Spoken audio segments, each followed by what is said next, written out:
Okay, Chapter 19, Lecture 2, the Romantic Movement. Romanticism, and this is what you can use for your project, is the intellectual movement that was a reaction against the Enlightenment. It urged a revival in Christianity. It linked art, music, and literature of medieval times. That is standard 1.4. So it looked back to medieval times. Romantic questioning of reason. Rousseau in Education, his work Emile in 1762, which is an important book. This would be a great specific example in an FRQ. Stressed the difference between children and adults. Children should be raised with maximum freedom. Adults should allow children to reason. Kant in Reason. In his works, The Critique of Pure Reason, 1781, and The Critique of Practical Reason in 1788. Again, these books are good, specific, supporting evidence in an FRQ. Sought rationalism of the Enlightenment. Humans have categorical imperative, an innate sense of moral duty or awareness. Now we get into the English Romantic writers. Samuel Coleridge wrote Gothic poems of the supernatural. One being Xanadu, another being Rime of the Ancient Mariner, which was an Iron Maiden cover song. Xanadu was a Rush cover song. William Wordsworth wrote sometimes with Coleridge about how humans lose their childlike imagination as they get older.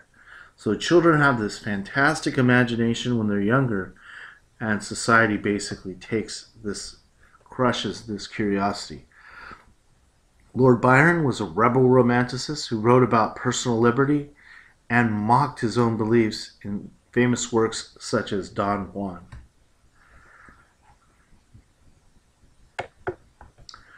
German Romantic writers. Friedrich Schlegel, progressive who attacked prejudices against women in novels such as Lucinda in 1799. Standard 3.9, Gender Roles. Johann Wolfgang von Goethe. He is the German Shakespeare, or one of the most classic of all German writers. His writings were part romantic mode, part criticism of romantic excess. He wrote the book Faust, Part 1, his long dramatic poem about a man who makes a pact with the devil. Faust, Part 2, is taken through many mythological adventures. Man decides his life to humankind. This is the first time the idea of selling your soul to the devil. Romantic art. Neo-Gothicism supported the church and saw liberalism as evil, the style of art seen in architecture and paintings.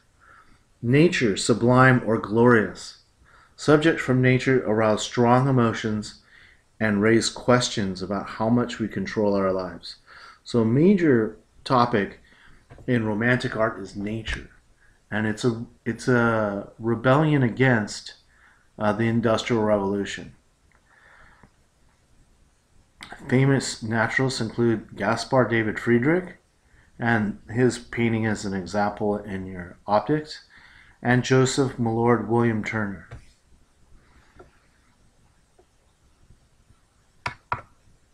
Here's an example. Here's an example of romantic art. You see the landscape and the pastoral background, and notice that there's a rainbow, part of nature, and the pot of gold, which is supposedly underneath it, is the church. So this is an excellent example of romantic art. This is an idea of the Neo-Gothic. This is German, and probably in Germany, where you have the spires up here.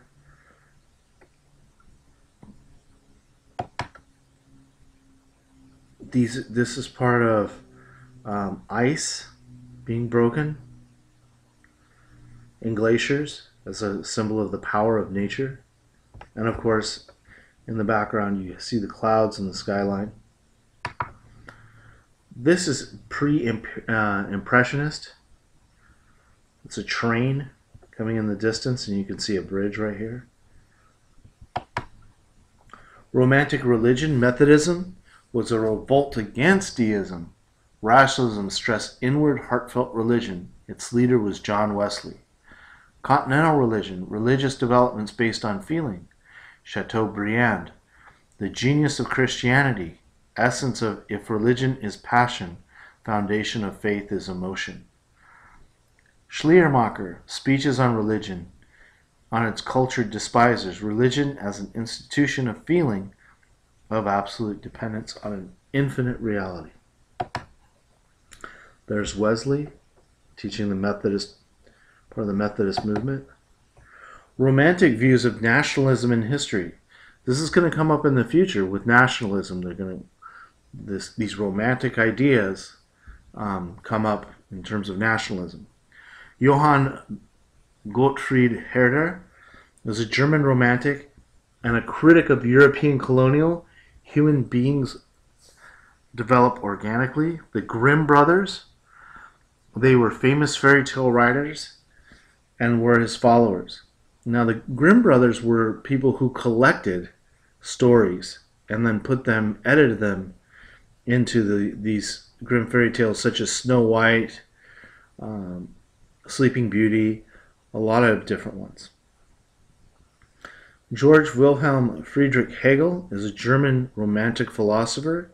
He believed a predominant set of ideas, theses, are at the odds with another set of ideas, antithesis, and these patterns clash, resulting in a new synthesis emerge as the new thesis in a vicious cycle. So here's your thesis, antithesis. You have black, you have white, you put it together, now you have gray. All cultures valuable because they are all part of this clash. So things bounce off of each other and create a new thing and continue on and continue on. Islam and Romanticism. Islam is seen more in a positive light than during the Enlightenment. Under Napoleon, learning about Islam became an important part of French intellectual life. The Rosetta Stone, found on one of Napoleon's expeditions, became the key to unlocking Egyptian hieroglyphics. And here's the picture of Napoleon. And that is the end of the slideshow.